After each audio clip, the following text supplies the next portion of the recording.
Hello, boys and girls. It's day 2 of lesson 5, and right now we're going to do our second read of Gus Takes the Train. Remember that from yesterday? And before we do, we're going to go ahead and look at some vocabulary for it. Here's a nice picture. One of the words on this picture, one of the labels says train.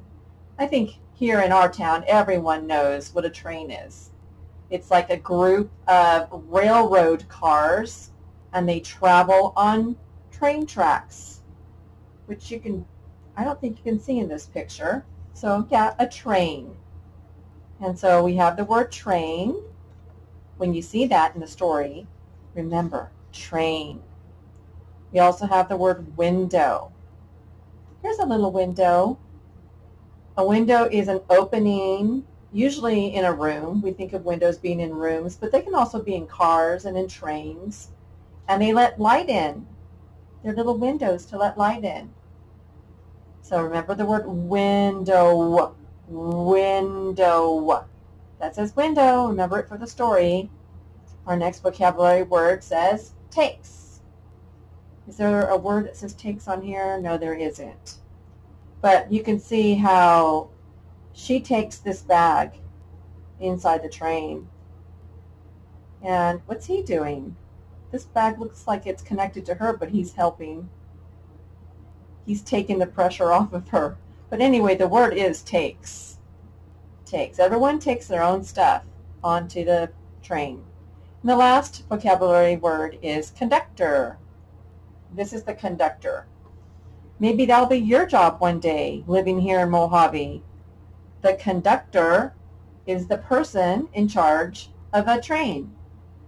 So he looks like he's in charge. He's a conductor. Let's read those words one more time. We'll go backwards to forwards. This one says conductor. Takes.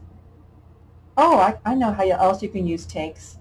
She takes the train to work. She uses the train to get to work. She takes the train to work. Window. Train. Awesome. Okay, before we read it, I want you to know that we're going to be looking at the story structure. This says that most stories, like this one, follow a plan. So whoever writes them, make sure that there are characters in it, and they tell where or when the story happens. That's the setting. So be listening for where and when this story happened. And they also tell what happens. So can you remember the characters from yesterday? And where this story happens? That's the setting. And do you remember what happens in the plot? The plot is like what happens in the beginning, what happens in the middle, what happens in the end. What's the problem? Remember the problem he had at the beginning of the story yesterday? And how did they solve it? So we're going to be looking at that. I'm going to be asking you some questions. Let's get the book out.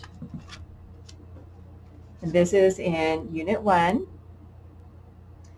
And I'm going to have to take this down a notch. Just a second.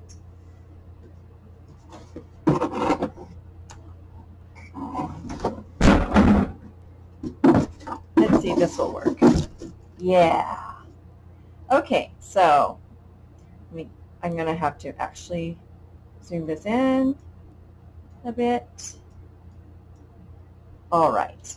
So this is also our last story in this book. After this, you get a new textbook. This is our 1.1 book. Next week, actually after our review week, we will be opening up a new textbook. So it's the last story. Here's the conductor. Remember him? Gus Takes the Train. I read you this from yesterday. And remember, his name is Russell Benfanti. Okay, it says Gus takes the train, and that's Gus. He's the main character. He's the main animal of the story. Gus has to run to get the train. He has a big bag to pull.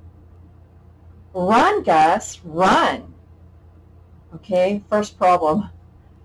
He's just trying to get to the train on time, and he's like, hey, it's time to go. The conductor's hurrying him on. Gus cannot pull up his bag. The conductor can help him. So I guess his first problem was he couldn't pull up the bag, but actually that's his second problem. His first problem was trying to get there on time. Second problem, how to get that box onto the train. The train is full. Gus can see many kids. And who do you think he's going to sit next to? Do you remember from yesterday? That was Peg, remember? She's another character from the story. Characters can also be people. Gus sat. His big bag can go up here. And this word big, it's an adjective. It's a size word. Size words, color words, number words, shape words, those are all adjectives. So big bag can go up here. Gus met a friend. Peg and Gus sing and play. Let's see if I can put that over there. So that's fun to have someone to enjoy a long trip with. Peg can hold the cups for Gus. They are too full. And they're spilling everywhere. Oh, that's going to spill if they don't clean it up. Peg and Gus have a sip. It is good. They have their milk mustaches. Look how fast they're going. Gus can see a lot. A funny bug is on the window. And this word funny is an adjective. It describes the word bug. It tells more about it. We are here. Gus had fun on the train. So, did you guys catch the storyline? Can you tell me right now what happened at the beginning? Think, think, think, think, think, think, think, think. Think, and if you forget, you can go to the beginning of the book, except you don't have one, so you have to watch the video. So at the beginning of the story, Gus was late getting on the train, and he couldn't get his bag up. But don't worry, that problem was solved because the conductor helped him. So then what happened in the middle of the story? It looks like he found a friend, and they shared, well, they did some singing and playing together, and then they shared a drink of milk. You want to be someone's friend, you can share something with them. And what else happened in the middle of the story? They saw this funny bug on the window. And then at the very end of the story, what was the last thing that happened? They arrived at the zoo. So that's part of the sequence, the plot of it. So now I have some questions for you. Who are the characters of this story? Let's go back here. Who are the characters?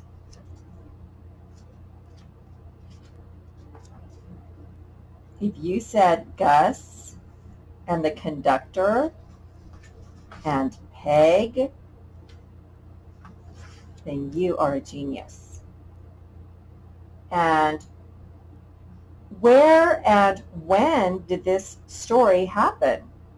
That's the setting of the story. The setting, let's see, where did it happen? It happened on a train. And when did it happen? Did it happen in prehistoric times? Did it happen, it looks like it can happen right now. This story can happen in the present. Present means You cannot hop on a train like this today. So this story happened in the present on a train. And stories that tell about made up, like, do you think this is made up?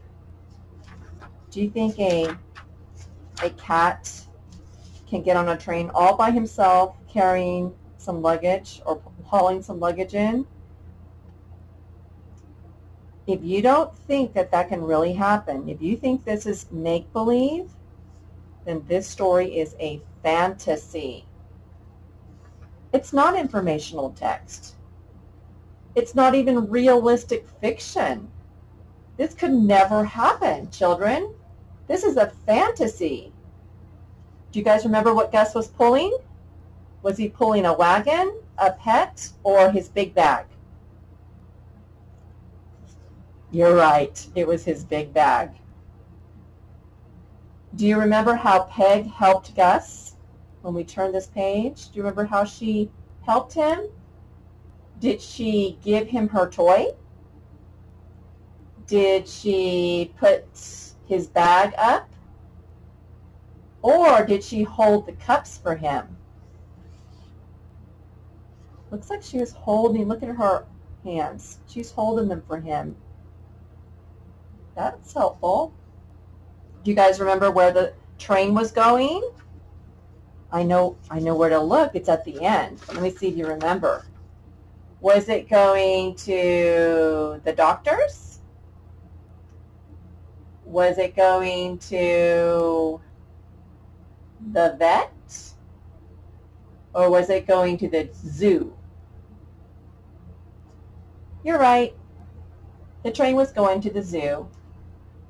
Now listen very carefully for this one. Which thing do Peg and Gus not do? What do they not do? Do they not sing and play? Do they not share a snack? Or do they not read a book? Let me see the thing that they don't do.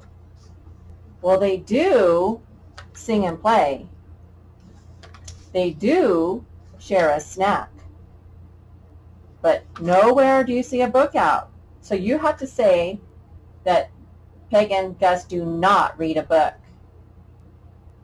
And so now, what do you think Gus and Peg will do after they get off this train? Do you think they're going to eat their lunch? Or go home? Or go to the zoo? You're right. They will go to the zoo. Okay, guys, that's all for this story. Toodaloo.